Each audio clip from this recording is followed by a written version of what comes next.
में कुरान है वो भी कुरान के साथ अच्छा सलूक नहीं करते। कितने घरों में कुरान शरीफ पढ़ाया जाता है, कितने बच्चों को आपने कुरान शरीफ पढ़ा रखा है। क्या आपने कभी अपने घर में एहतिसाब किया है, कभी मुहासबा किया है, कभी सर्वे किया है कि मैंने पढ़ा या मैंने अपने बच्चों को कितना पढ़ाया कुरान शरीफ? मैं अपने घर में कितने अपने बच्चों को रोजाना कहता हूँ नहीं एक सूरत रोजाना पढ़नी होगी, एक पारा तुम्हें रोजाना पढ़ना होगा, आधा पारा तुम्हें रोजाना पढ़ना होगा। हजरत मोहतरम बताओ कितने लोग हो? हजरत तुम, मैं हाथ उठवाना नहीं चाहता, तुम्हारे दिलों से पूछना चाहता हूं कितने हो तुम जो कुरान शरीफ की अजमत में जान देने की बातें करते हो? जान दे देंगे कुरान शरीफ पे, हजरत उसकी इज्जत पे, उसकी हुर्मत पे। मगर तुम पॉजिटिव दुनिया में क्या करते हो कुरान के लिए? क्या तुमने कुरान शरीफ घरों में पढ़ाया? क्या अपने बच्चों को कुरान शरीफ पढ़ाते हो? क्या अपने बच्चों को कुरान शरीफ पढ़ने का ऑर्डर करते हो? क्या हुक्म देते हो कि तुम्हारे बच्चे घरों के अंदर कुरान शरीफ पढ़ें? फिर भी तुम जनाबे वाला कुरान शरीफ में मरने और मिटने की बातें करते हो। जो जुल्म और सितम बाहर की दुनिया में है वही सितम हमारी दुनिया में भी है कुरान शरीफ के साथ में। हजरत मोहतरम कुरान शरीफ के साथ में हमारी दुनिया में भी अत्याचार है, बाहर की दुनिया में भी अत्याचार है। पूरी दुनिया में सबसे ज्यादा सितम अगर किसी किताब पे होता है तो जनाबे वाला इसी किताब पे होता है। हालांकि इस किताब ने पूरी दुनिया के भले के लिए क्या क्या कदम उठाए हैं और इस किताब ने पूरी दुनिया के लिए कैसे शुभचिंतक होने का जनाबे वाला सबूत दिया है। ये लोगों में बताना चाहता हूं पूरी दुनिया में सबसे ज्यादा मानवता का शुभचिंतक अगर कोई किताब है तो वो कुरान शरीफ है। इंसानियत का झंडा उठाने वाली अगर कोई किताब है तो वो कुरान शरीफ है। मानवता का लेसन देने वाली, ह्यूमैनिटी का पाठ पढ़ाने वाली अगर कोई किताब है जमाने में तो ये कुरान शरीफ है। कुरान शरीफ ने पूरी दुनिया का ऐसा भला किया है। मिसाल के तौर पे जनाबे वाला कुरान शरीफ जो उतरा है 1400 साल पहले, अगर इजाजत हो तो आगे बढ़ना चाहता हूं, तवज्जो चाहूंगा अपने जनाब इज्जत मां वाली जनाब MP साहब की भी तवज्जो चाहूंगा, अगर आपकी भी तवज्जो हो तो बात आगे करता हूं। जरा जोर से कहे तो सुभान अल्लाह। मैं सिर्फ इल्मी बातें करना चाहता हूं, बहुत संजीदा और मुहद्दब गुफ्तगू करना चाहता हूं। मैं ऐसे उल्टे सीधे वाकयात सुनाकर जनाबे वाला आपके जज्बात में उबाल पैदा करना नहीं चाहता। जो हमारी शान शान नहीं या हमारे स्टेजों की शान शान नहीं, जहां मर्दों और औरतों का इख्तिलाफ हो और जहां मर्द भी हों औरतें भी हों, हमें बड़ी हया की बात करनी चाहिए और बड़ी जनाबे वाला शर्म की बात करना चाहिए। हमें बहुत मुहद्दब गुफ्तगू करना चाहिए और मैं इस जिम्मेदार स्टेज के साथ जिम्मेदारी की बातें चंद बातें अर्ज करके रुखसत होना चाहता हूं। कुरान शरीफ उतरा है मेरा 1400 साल पहले। अजीब मामले हो गए हमारे स्टेजों के यूसुफ भाई, और ये तो वाह वाह करते हैं हर बात में। सिया हो या सफेद हो वाह वाह, ब्लैक एंड व्हाइट वाह वाह।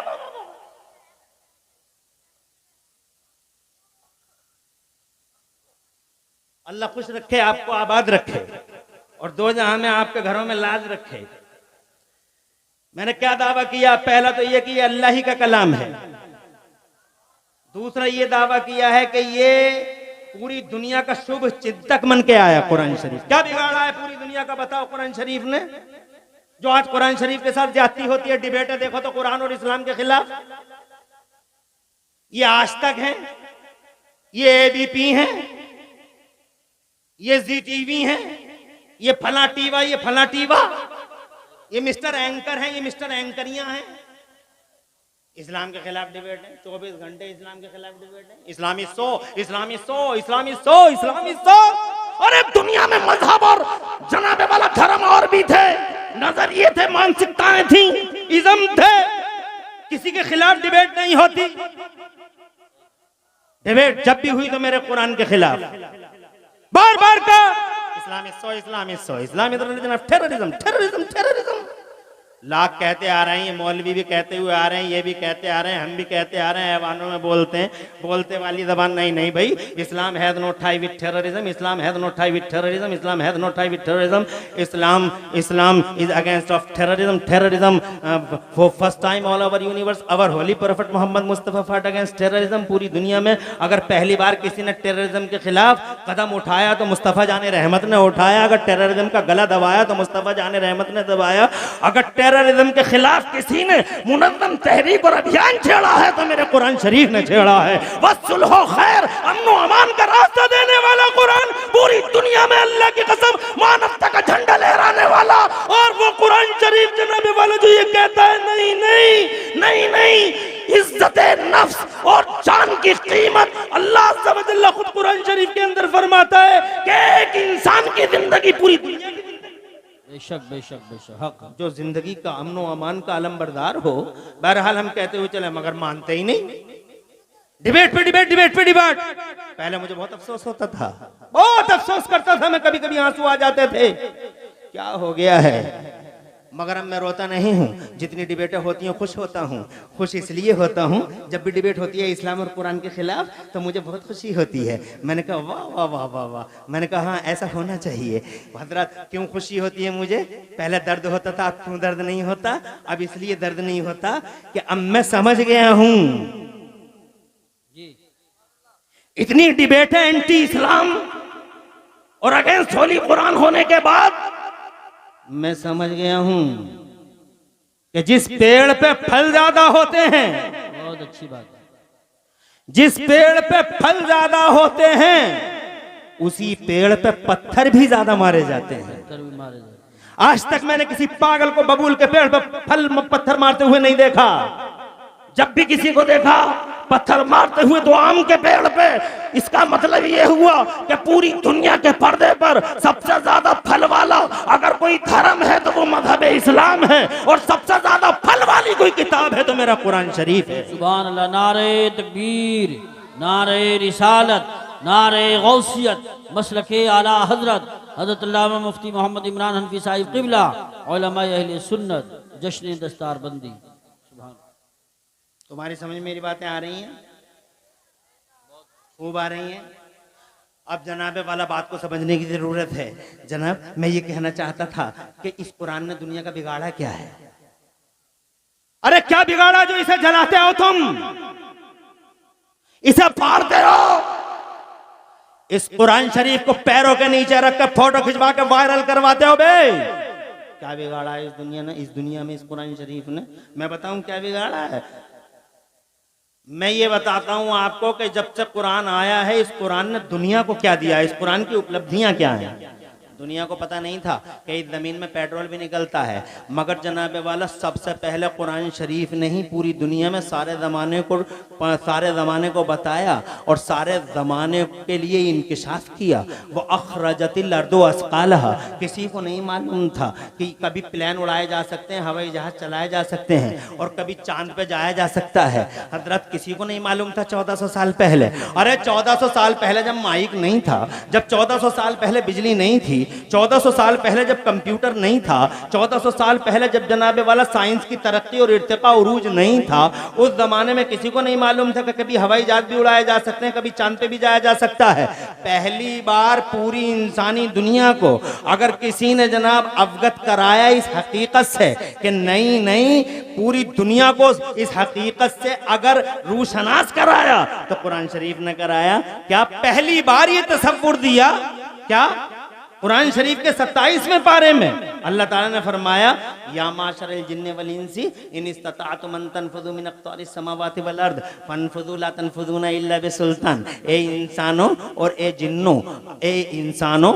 जिन्नों के गिरोह, अगर तुम आसमानों और जमीनों के किनारों को क्रॉस करना चाहो तो you can go, you can cross, तुम इन बाउंड्रीज को, तुम इन सरहदों को क्रॉस कर सकते हो, बट लेकिन तुम जहां जाओगे वहां अल्लाह की हुकूमत का जलवा पाओगे। सुभान अल्लाह, माशाअल्लाह। 1400 साल पहले जब किसी को खबर नहीं थी कि हवाई जहाज उड़ाए जा सकते हैं, आज हमारा इंडिया चांद पे चला गया।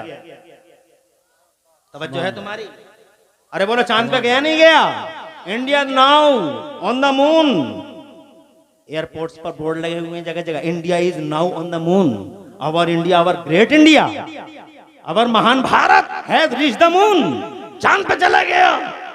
1400 साल पहले कुरान शरीफ ने दुनिया को बताया था, या माशरल जिन्ने वल इंसे इन इस्तताअतुम अन तनफुदू मिन अक़तारिस समावाति वल अर्दि फनफुदू ला तनफुदूना इल्ला बिसुल्तान। दुनिया की कोई किताब बोल न सकी, चाहे लोग दावा करें हमारी किताब सबसे ज्यादा पुरानी है, मगर तुम्हारी किताब ने दिया क्या है? हमारी किताब सबसे ज्यादा पुरानी है, मगर तुम्हारी किताब ने जमाने को दिया क्या है? हमारी बुक सबसे ज्यादा अच्छी है, क्या दिया है? मगर मेरे कुरान ने यह दिया है कि जब कुरान शरीफ 1400 साल पहले दुनिया के पर्दे पे आया, लोहे महफूज से अल्लाह तबारक व तआला ने उतारा। कुरान शरीफ मौजूद था लोहे महफूज में, जरा जोर से कह दो सुभान अल्लाह। फिर वो नादिल हुआ मेरे नबी पर थोड़ा थोड़ा, जरा जोर से कह दो सुभान अल्लाह। जिब्राइल आते रहे आते रहे आते रहे, और जिब्राइल कितना जना मक्के में उतरा कुरान शरीफ, मदीने में उतरा कुरान शरीफ, सफर में उतरा कुरान शरीफ, हजर में उतरा कुरान शरीफ, जंगल में उतरा कुरान शरीफ, मंगल में उतरा कुरान शरीफ। जैसे जैसे जरूरत पड़ती गई वैसे वैसे कुरान उतरता चला गया। हजरत मोहतरम हजरत जिब्राइल मुस्तफ़ा जान रहमत की बारगाह में हजरत 1-2 बार नहीं 100 बार नहीं, रिकॉर्ड है यही जिब्राइल अमीन किसी नबी की जिंदगी में 10 बार आए हैं, किसी नबी की जाहिरी जिंदगी में 20 बार आए हैं, किसी नबी की जाहिरी जिंदगी में 30 बार आए हैं, किसी नबी की जाहिरी जिंदगी में 40 बार आए हैं, किसी नबी की जाहिरी जिंदगी में 50 बार आए हैं।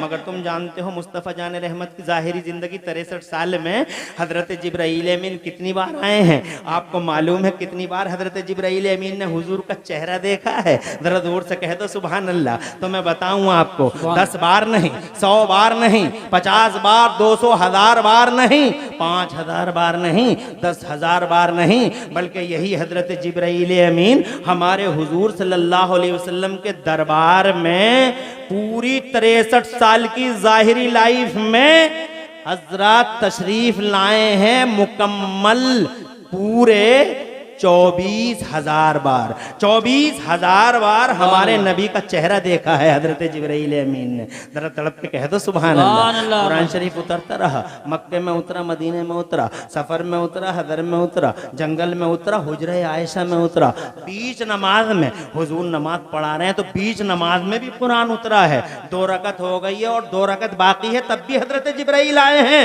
दूसरे पारे की वो आयत लेकर कद नरा तक़ल्लुब वजहिका फिस समाए फलनुवल्लियन्नका क़िबलतन तर्ज़ाहा।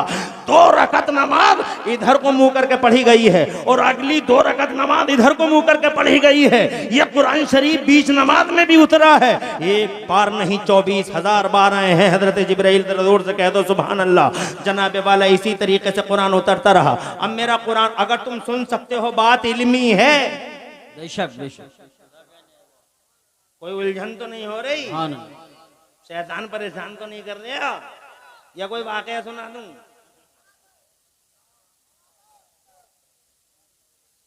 अरे यार तुम थोड़ी देर के लिए, भैया भाई साहब थोड़ी देर के लिए कर लेना, सारे शौक पूरे कर लेना।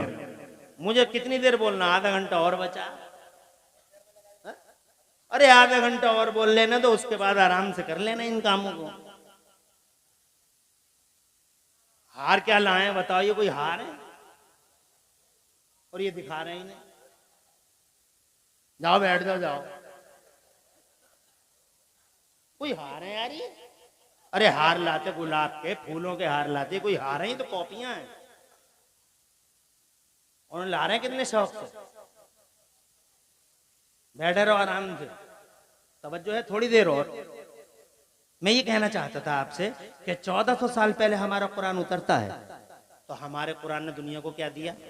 तो हमारे कुरान ने सबसे बड़ी चीज जो जमाने को दी वो ये दिया कि जब से कुरान उतरा तब से ही अल्लाह ने पूरी दुनिया में इल्म को आम कर दिया। किस चीज को? चीज को आम कर दिया? थोड़ी देर के बाद अब फिर हार ला रहे हैं क्या?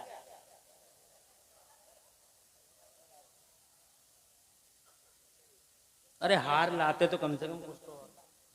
अब लाए हो तो वहीं रखे रहो, थोड़ी देर के बाद डाल देना। तो तुम्हारी मर्जी है, मैं डालने का ही तो हुक्म भी नहीं दे रहा। डालना जायज है ना जायज है ये अलग जी। इस हार का डालना जायज है ना जायज है ये अलग मसला है। बात समझ रही है? हार पढ़ना चाहिए नहीं पढ़ना चाहिए ये अलग चीज है। मैं हुक्म भी नहीं दे रहा कि तुम इस हार को डाल देना, मगर तुम जो करो वो बाद में कर लेना। मेरी गुफ्तगू सुन लो, बहुत मोहब्बत से तुमने अब तक का जलसा सुना ही, चंद इल्मी बातें और सुन लो। ये भी जरूरी है, बहुत जरूरी बात है, तुम्हें पता नहीं है इन बातों का।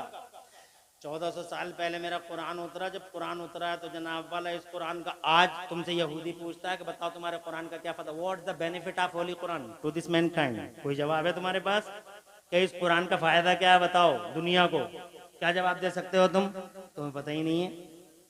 अगर तुमसे ईसाई पूछे, क्रिश्चियन पूछे what's the benefit of holy Quran, जिस कुरान को तुम सीने से लगाए फिरते हो, सर पे उठाए फिरते हो, इस कुरान का कोई फायदा बताओ दुनिया में। बता सकते हो इस कुरान का कोई फायदा?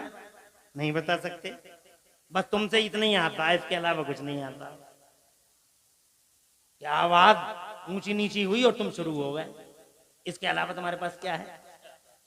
कोई अगर तुमसे, दुनिया का कोई नॉन मुस्लिम तुमसे ये पूछ ले what's the benefit of holy Quran, what's the profit of holy Quran, इस कुरान शरीफ की उपलब्धि क्या है वो बताओ, जिस कुरान शरीफ को तुम सीने से लगाए फिर रहे हो। कोई है जवाब तुम्हारे पास? Have you any reply? Have you any answer? बता सकते हो तुम? नहीं बता सकते, इसलिए कि तुम्हारे पास नॉलेज नहीं है, तुम्हारे पास सिर्फ जज्बे हैं, सिर्फ तुम्हारे पास जज्बे हैं, तुम्हारे पास इल्म नहीं है। और उसकी वजह यह है कि तुम उलमा से बहुत दूर हो। हज़रात मोहतरम मैं ये कहना चाहता हूं, अगर तुमसे कोई ये पूछे कि इस कुरान शरीफ का फायदा क्या है, तो सीना चौड़ा करके 70 का 72 इंच का सीना, 56 का नहीं 72 इंच का सीना करके दुनिया से कहो, इस कुरान शरीफ का सबसे बड़ा फायदा यह है कि जब से कुरान आया तभी से अल्लाह ने पूरी दुनिया में इल्म का उजाला फैला दिया। इस कुरान जब से आया है तभी से इल्म फैला है।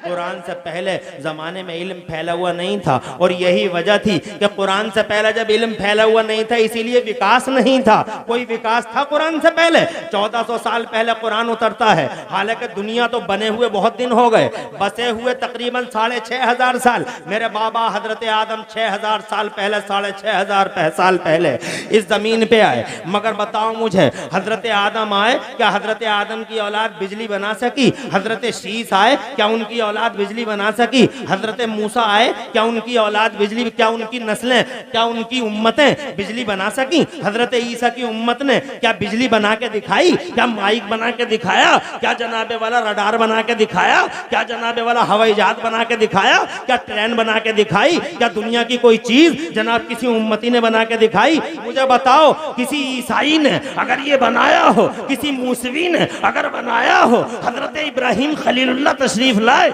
मगर उनकी उम्मत ने विकास नहीं किया, आगे नहीं बढ़ी। हजरत इस्माइल ज़बीहुल्लाह की उम्मत आगे नहीं बढ़ सकी, हजरत लूत की उम्मत आगे नहीं बढ़ सकी, हजरत हूद की उम्मत आगे नहीं बढ़ सकी, हजरत यूशा की उम्मत आगे नहीं बढ़ सकी, हजरत इसहाक की उम्मत आगे नहीं बढ़ सकी, हजरत यूसुफ की उम्मत आगे नहीं बढ़ सकी, हजरत याकूब की उम्मत आगे नहीं बढ़ सकी। 5000 साल का जमाना हो गया, कोई बिजली ना बना सका। 4000 साल का जमाना हो गया, कोई बिजली ना बना सका, कोई कंप्यूटर ना बना सका, कोई ट्रेन ना बना सका, कोई प्लेन ना बना सका, कोई माइक ना बना सका। कुछ बना सका तो मुझे बताओ जनाबे वाला, मुझे बताओ क्यों नहीं बना सका? इसलिए नहीं बना सका कि अल्लाह अज़्ज़ा व जल्ला ने इल्म नबियों को दिया था, मगर नबियों की जनता में अल्लाह ने इल्म को आम नहीं किया था, इल्म को कॉमन नहीं किया था। नबी जानते थे, नबियों के पास बहुत इल्म था। हजरत आदम के पास इतना इल्म था कि वो 6 लाख या 7 लाख भाषाओं के एक्सपर्ट थे,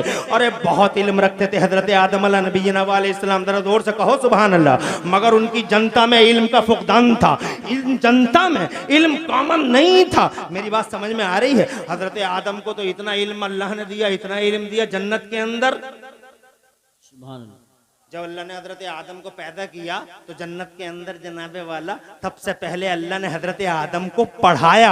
इसीलिए मैं कभी कभी अपनी तकरीरों में कहता हूँ कि तुम मस्जिदों पे जान देते हो, ये मस्जिद पे 1 करोड़ रुपया सूरमा साहब दे रहे हैं, 2 करोड़ रुपया मंत्री साहब दे रहे हैं, MP साहब दे रहे हैं मस्जिद के लिए, MLA साहब दे रहे हैं मस्जिद के लिए। मगर तुम बताओ, जब तुम मस्जिदों को सजाते हो, जब मस्जिदों में डेकोरेशन करते हो, जब मस्जिदों में इटली की टाइलें लगाते हो, ठीक उसी टाइम तुम्हारे मदरसों की हालत जर्जर होती हैं, तुम्हारे मदरसों की दीवारें जनाब वाला गिरी हुई होती हैं, तुम्हारा मदरसा बोसीदा होता है, तुम्हारे मदरसे में प्लास्टर तक नहीं होता है, और मस्जिदों में लाइटिंग, मस्जिदों में डेकोरेशन, मस्जिदों में ऐसी ऐसी कालीनें बिछाई जा रही हैं। मगर मैं पूरे दावे के साथ कहता हूं इस जिम्मेदार स्टेज पर, पूरी जन्नत को खंगाल डालो, मैंने जन्नत के अंदर कहीं मस्जिद नहीं देखी और मस्जिद का तस्वुर नहीं देखा, मगर जन्नत के एक कोने में मुझे मदरसे का तस्वुर मिलता हुआ नजर आया है। अल्लाह ने आदम को पैदा किया तो सबसे पहले अल्लाह ने हजरत आदम को इल्म,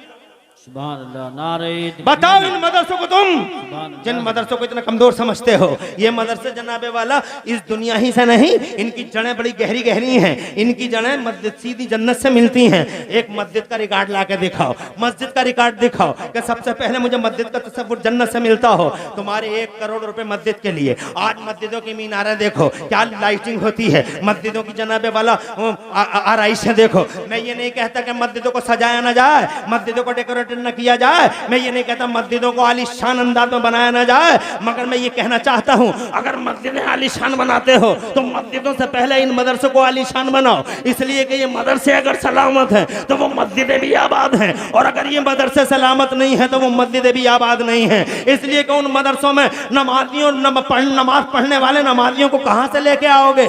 हज़रात मोहतरम, वो जो कुरान शरीफ पढ़ना ना जाने, अगर वो नमाज पढ़ रहे हैं और सिर्फ ये कहते हैं अल्लाह सब कबूल कर लेगा, अल्लाह सब कबूल कर लेगा, उनका ख्याल खाम है। अगर वो सुभान रब्बियल अजीम पढ़ रहे हैं जीम के साथ, इंशाअल्लाह सुभान रब्बियल अजीम पढ़ रहे हैं, हर किसी सूरत में भी नमाज कबूल नहीं होगी, इसलिए कि अल्लाह ने नमाज की भी डिसिप्लिन रखी है। ये कहने से काम नहीं चल सकता कि अल्लाह सब कबूल कर लेगा, अल्लाह सब कबूल कर लेगा। टी शर्ट में नेताजी नमाज पढ़ रहे हैं, मौलाना साहब कहते हैं अरे अरे अरे नेताजी ये टी शर्ट में क्यों पढ़ रहे हैं? तो बोले इन मौलवियों ने तो इस्लाम को इतना इतना इतना डिफिकल्ट बना डाला है, इतना मुश्किल बना डाला है कि अरे अल्लाह की बारगाह में आए, जैसे चाहो वैसे खड़े हो जाओ, इतना डिफिकल्ट नहीं है इस्लाम, इस्लाम ईजी है। ये नंगे सर पढ़ रहे हैं इंजीनियर साहब। मैंने कहा ओ इंजीनियर साहब, बोले मौलाना साहब प्लीज कीप साइलेंस, खामोश रहिए, तुम मौलवियों ने इस्लाम को बहुत मुश्किल बना डाला है, जैसे चाहो वैसे नमाज पढ़ लो। एक आदमी नमाज पढ़ रहा है, एक जनाब वाला पांव इधर है, एक पांव इधर है, बहुत लंबा फासला बीच में है, और यूं हाथ बांधे पड़ा जैसे पहलवान हो, कोई पहलवान हो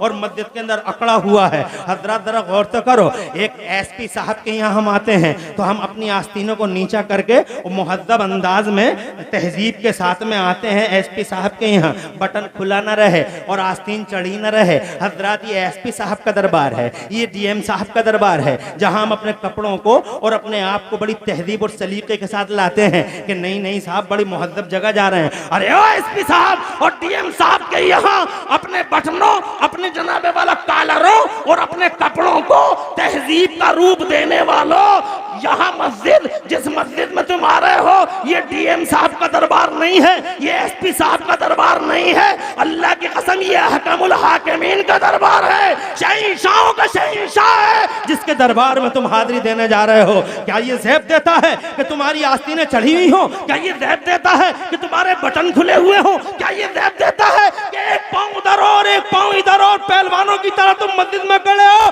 क्या ये ज़ैब देता है कि जनाब वजू का पानी डालते हुए मस्जिद के अंदर तुम निहायत बदतहजीबी के साथ मस्जिद में एंट्री कर जाओ? क्या ये ज़ैब देता है कि तुम नंगे सर अल्लाह के दरबार में हाजिरी दो?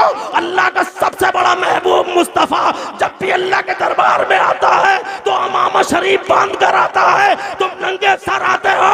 मौला अली जब भी अज़ान सुनते हैं, अल्लाह का शेर है मौला अली, सुभान अल्लाह, जोर से कहिए सुभान अल्लाह।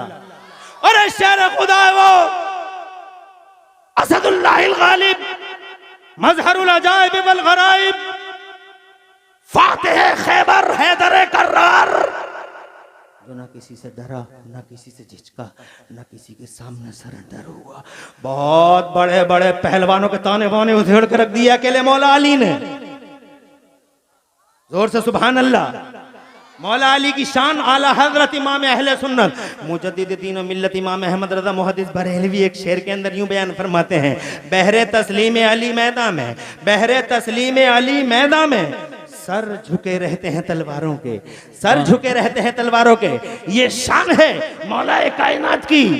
मगर मगर जब भी कभी अजान होती है तो जनाब वाला लरजने लगते हैं, कांपने लगते हैं। इतना बड़ा पहलवान लरज रहा है, कांप रहा है, थर्रा रहा है। किसी ने पूछा, हुजूर आप खैबर में न डरे न झिझके, बदर के मैदान में आपने एक से एक बड़े पहलवान का गला खमा करके रख दिया, यहाँ जब अजान होती है तो आप कांपने लगते हैं। तो मौलाए कायनात ने जवाब दिया, अरे तुम्हें मालूम नहीं है कि मैं अहकमुल हाकिमीन यानी हाकिमों के हाकिम के दरबार में जा रहा हूँ, अल्लाह के दरबार में जा रहा हूँ, इसलिए कांप जाता हूँ। हजरत वो अल्लाह के दरबार में जाएं तो कांप जाएं, और हम अल्लाह के दरबार में हाजिरी दें तो हमारी टी शर्ट चढ़ी हुई है, हमारे बटन खुले हुए हैं, टोपी है नहीं। नेताजी, इंजीनियर साहब, MBBS, MD साहब हमसे कहते हैं मौलवियों ने इस्लाम को डिफिकल्ट बना दिया है, जैसे चाहो वैसे पढ़ लो। नहीं पढ़ सकते।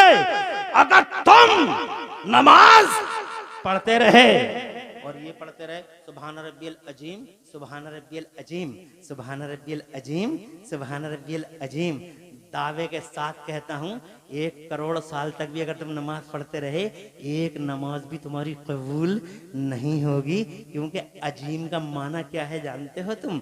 तुम्हें तो हुक्म ये था कि नमाज को के अंदर प्रोनाउंसिएशन अच्छा करके लाना। सुभान रब्बियल अजीम लफ्ज नहीं है, बल्कि सुभान रब्बियल अजीम है।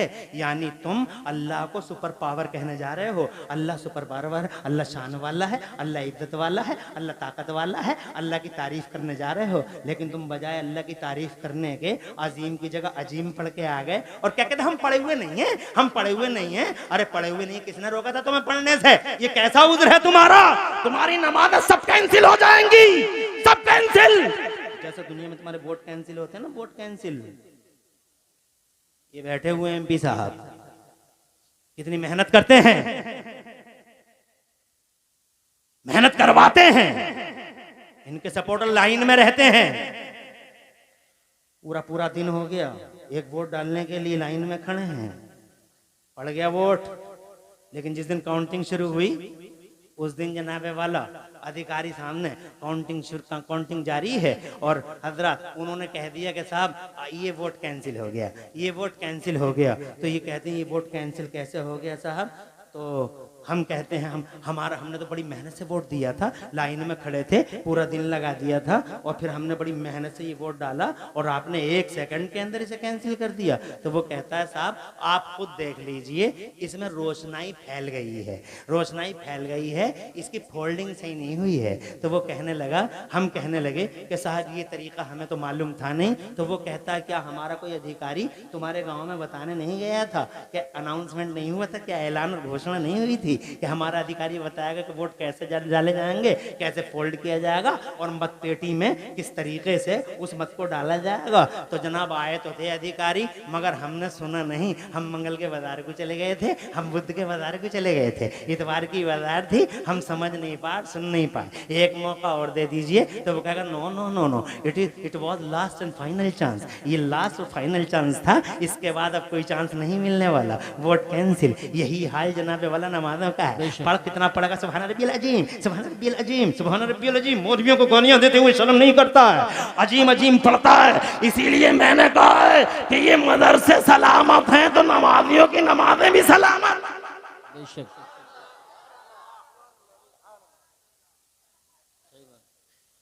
और ये मदरसे सलामत नहीं है तो 1 करोड़ रुपए की कालीन बिछा ले मस्जिद में, हाई फाई बर्जर का पेंट लगा ले मस्जिद में, लंबी लंबी मीनारें खड़ी करके उन मीनारों में बल्ब पे बल्ब, बल्ब पे बल्ब लगा ले। No benefit no profit, profit तब है जब ये मदरसे आबाद हैं। मदरसे की दीवार गिरी पड़ी है और मस्जिद में नौतीस मार खां 20,000 रुपए 40,000 रुपए दे रहा है। अबे 20,000 नहीं 10,000 उधर दे, 10,000 में जरा इस दीवार को सही कर दे ताकि यहाँ कोई आदमी आए और वो कुरान शरीफ पढ़ना सीख जाए। और जब वो कुरान शरीफ पढ़ना सीख जाएगा तो फिर वो नमाज पढ़ेगा। इंशाअल्लाह जब वो नमाज पढ़ेगा अल्लाह उसकी नमाज कबूल कर लेगा। तेरा 10,000 रुपया 1 लाख रुपए की जमानत लेके तेरे घर में आ जाएगा। आखिरत का बैंक अभी बाकी है, दुनिया की बरकतें जारी हो जाएंगी, मगर ये सोच नहीं है तुम्हारे पास। मैंने पूरी जन्नत को खंगाल के देख लिया मुसलमानों, पूरी जन्नत में कहीं भी किसी कोने में मुझे मस्जिद का तसव्वुर नहीं मिला। अगर मिला है तो मदरसे का तसव्वुर मिला है। अल्लाह ने मेरे बाप आदम अलैहिस्सलाम को पैदा किया और पैदा करते ही अल्लाह ने उन्हें इल्म दिया यानी मदरसे की बुनियाद रख दी। मदरसा उस मकाम खैर को कहते हैं जिस मकाम खैर पे कोई कलमा खैर सिखाया जाता है, सिखा दिया अल्लाह ने। और इतना इल्म दिया, अल्लाह फरमाता अल्लाह ने हजरत आदम को तमाम अस्मा और मुसम्मियात के उलूम अता फरमा दिए। 6 लाख या 7 लाख भाषाओं का इल्म दिया मेरे बाबा को। आज दुनिया में ज़बानें कितनी बोली जाती है जानते हो? ये हिंदी है, ये फ्रेंच है, ये संस्कृत है, ये तेलुगु है, ये मलयालम है, ये फला है, ये फला है, और उस पे भी जगह जगह झगड़े हैं। ये मेरी है, it is mine, it is mine, it is mine, ये मेरी है, ये मेरे बाप की है, ये मेरे बाप की है। हिंदी हमारे बाप की, पुर्तगाली हमारे बाप की, फ्रेंच हमारे बाप की, तेलुगु हमारे बाप की, कन्नड़ा हमारे बाप की। अरे हमारे बाप चिल्लाने वाला, पूरी दुनिया में इस टाइम 2462 ज़बानें बोली जा रही हैं। 2462 language are spoken in this world, east to west, north to south. पूरी दुनिया में 2462 ज़बानें बोली जा रही है। और मेरे बाबा को अल्लाह ने 2400 नहीं बल्कि 6 लाख ज़बानों का एक्सपर्ट बनाया। इसलिए कहना चाहूंगा कि कोई किसी के बाप की नहीं, हर जबान मेरे बाप हजरत आदम की जबान है। इसलिए जो चाहो वो जबान हासिल कर लो। आगे बढ़ो, परेशान तो नहीं हो? कोई वाकया सुना दूं?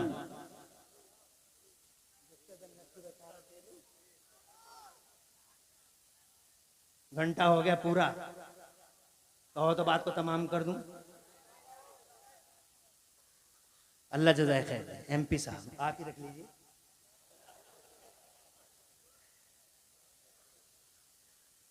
ये एमपी साहब बड़े मुहज्जब, बहुत अखलाकमंद और निहायत बड़े अदीब, ये सिर्फ बहुत कलमकार भी हैं।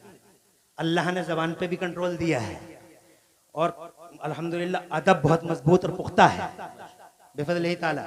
आगे बढ़ता हूँ ज़्यादा टाइम, और मुझे खुशी हो रही है कि इतनी देर स्टेज पे बैठ गई है, जबकि ये बहुत बिजी लोगों में है, मगर चलो अल्लाह इसका सिला देगा। 8 मिनट और लूंगा ताकि बात और थोड़ी सी अधूरी रह गई है उसे पूरी करूं। तुम्हें पता चल गया 1 घंटा कैसे गुजर गया, कैसे गुजर गया, एहसास हो गया? अभी बातें तो बहुत बाकी रह गई हैं, और अभी तो वो वाकयात सुनाऊंगा जो तुम्हें जन्नती बनाएंगे। कुछ वाकयात ऐसे हैं जो तुम्हें जन्नती बना देंगे, हैं? इंशाअल्लाह वो भी सुना दूंगा, मगर पहले अपनी इन्हीं बातों को आगे बढ़ा दूं। इजाजत है? सुभान। खुश रहो, तुम आबाद रहो। बहुत खुशी हो रही है मुझे कि तुम इस तरह की बातें भी सुन सकते हो। मैं ये कहना चाह रहा था कि अल्लाह ने हजरत आदम को तो इल्म दिया था, मगर उनकी जनता में इल्म को कॉमन नहीं किया। हजरत शीस आए, हजरत शीस को इल्म दिया था, मगर उनकी जनता में ये बात बहुत गहरी है और सुनने से ताल्लुक़ रखती है, सुनने से ताल्लुक़ रखती है ये बात, और याद करने और याद रखने और जवाब देने से ताल्लुक़ रखती है ये बात। इसलिए सुना रहा हूँ ताकि तुम आज की दुनिया में, क्योंकि आज की दुनिया बहुत डिफरेंट दुनिया है, बस इशारों की ज़बान काफ़ी है, बहुत अलग और बहुत मुख्तलिफ दुनिया है, यहाँ जवाब भी देने हैं तुम्हें। तवज्जो है? तो हज़रत शीस को दिया था मगर उनकी जनता में इल्म को कॉमन नहीं किया। हज़रत इब्राहिम खलीलुल्लाह को इल्म दिया मगर उनकी जनता में इल्म को कॉमन नहीं किया। हज़रत इस्माइल ज़बीहुल्लाह को इल्म दिया मगर उनकी जनता में इल्म को कॉमन नहीं किया। 1,24,000 कमो बेश नबी और रसूल दुनिया के पर्दे पर तशरीफ लाए, मगर किसी नबी और किसी रसूल की उम्मत में अल्लाह ने इल्म को कॉमन नहीं किया। यही वजह रही कि किसी का उम्मती हवाई जहाज न बना सका, किसी का उम्मती ट्रेन नहीं बना सका, प्लेन नहीं बना सका, और किसी का उम्मती मोटरसाइकिल नहीं बना सका। समझो है? क्योंकि इल्म को आम नहीं किया गया था। क्यों नहीं किया गया था? क्या वजह थी, क्या कारण था? कारण ये था लोगों कि अभी मैं इल्म का, इस दुनिया के पर्दे पे इल्म का उजाला आम नहीं करूंगा, इल्म कॉमन नहीं करूंगा। क्यों नहीं करेगा? तो जनाब वाला अल्लाह फरमाता अभी नहीं, अभी मेरी मशीयत ये है कि जमीन के पर्दे पे पहले मेरा रसूल आएगा, मेरा महबूब आएगा, मेरा मुस्तफ़ा आएगा, मेरा आखिरी रसूल जब तशरीफ लाएगा तब मैं इल्म का उजाला आम करूंगा। पहले नबी आएगा, फिर उजाला होगा, पहले नबी फिर विकास, पहले नबी फिर इल्म का उजाला, पहले नबी और फिर बहार, पहले नबी फिर क्रांति, पहले नबी फिर इनकलाब, पहले नबी फिर रेवोल्यूशन। यही वजह हुई कि अल्लाह ने 12 रबीउल अव्वल को हमारे मुस्तफ़ा को ज़माने के पर्दे पर रसूल इनकलाब बनाकर भेजा। जरा जोर से कह दो सुभान अल्लाह। और ये कह के भेजा, ओ मेरे नबी, ज़मीन मेरी है, हुकूमत तेरी है, आसमान मेरा है, राज तेरा है, जहान मेरा है, निज़ाम तेरा है। बरेली वाले कहते हैं मैं तो मालिक ही कहूँगा कि हो मालिक के हबीब, यानी महबूब मुहिब में नहीं मेरा तेरा।